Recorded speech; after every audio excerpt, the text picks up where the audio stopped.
Hey there YouTube. So in this video I wanted to go over the famous Form 1099 and what do you do if you thought you were supposed to receive one and you didn't? Do you still have to report the income? I get this question a lot, and a lot of it comes up because a lot of businesses that are obligated to file 1099s and give them to the recipients who they're paying just flat out don't do it. They either don't know they have to, or they're kind of lazy and they just overlook it. But let's dive into the rules that cover you as the recipient of the income.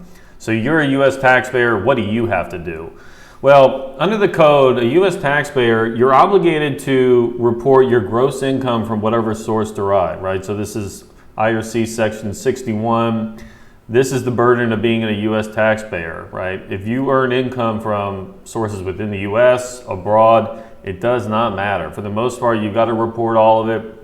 And you pay tax on it unless it's specifically exempt. So there's some provision that you're relying on that allows you to not have to pay taxes on it. A lot of times you're still reporting it, but it's exempt from federal taxes. And the example I have there on the top bullet point, municipal bond interest, right? So municipal bond interest is exempt from federal income tax, but it might be subject to state income tax. Nonetheless, if you get muni interest, you still report it on your Form 1040, right? There's, on that first page of your 1040, there is a box for tax exempt interest income. So again, it's got to be reported even if it's not subject to tax. And that's the teaching point here. Whether you receive a 1099 or not really doesn't matter, right? You as a U.S. taxpayer are obligated to report all this income and pay tax on it.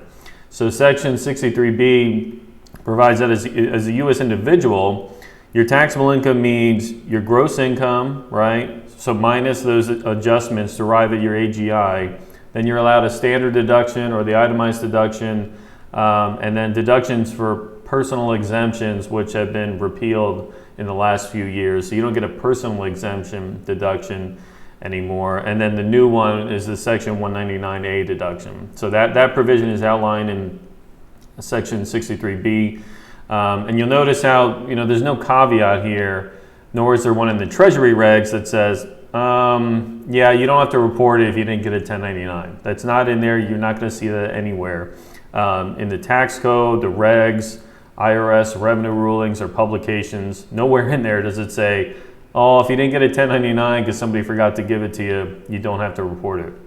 So then this begs the question, well, if it's not reported, how does the IRS know I have the income? And truthfully, they're not going to know, right? I mean, they're not going to know unless it's reported by the third party on a 1099 or you voluntarily report it on your tax return filing. Now, it's true that if they want to audit you, they can really dig into your finances. They can subpoena bank records. They can look at deposit schedules and see what kind of income you were making during the year, and then they ask you, okay, you see all these deposits here, where does this show up on your tax return as your gross income? Now you're in trouble. So yeah, I mean, they're not going to know, but again, the U.S. tax system is largely based on a voluntary disclosure system. So you as a taxpayer are obligated to truthfully and faithfully report all your income, accurate deductions, and compute what you think is your actual federal taxable income.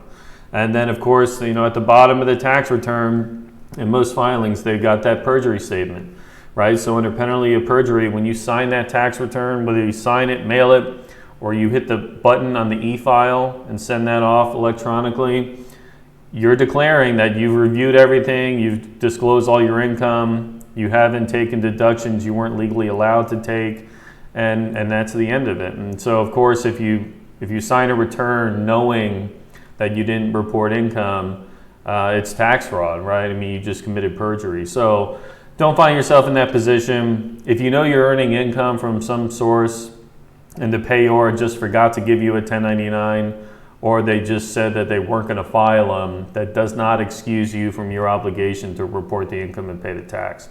So I hope that was helpful. Thanks for watching, and if you have any questions, leave me a comment below on the video. And of course, if you can give the video a like, I'd really appreciate it. And always subscribe if you haven't subscribed already. and follow me for more of my videos and tax tips. So thank you again, and I hope to see you soon.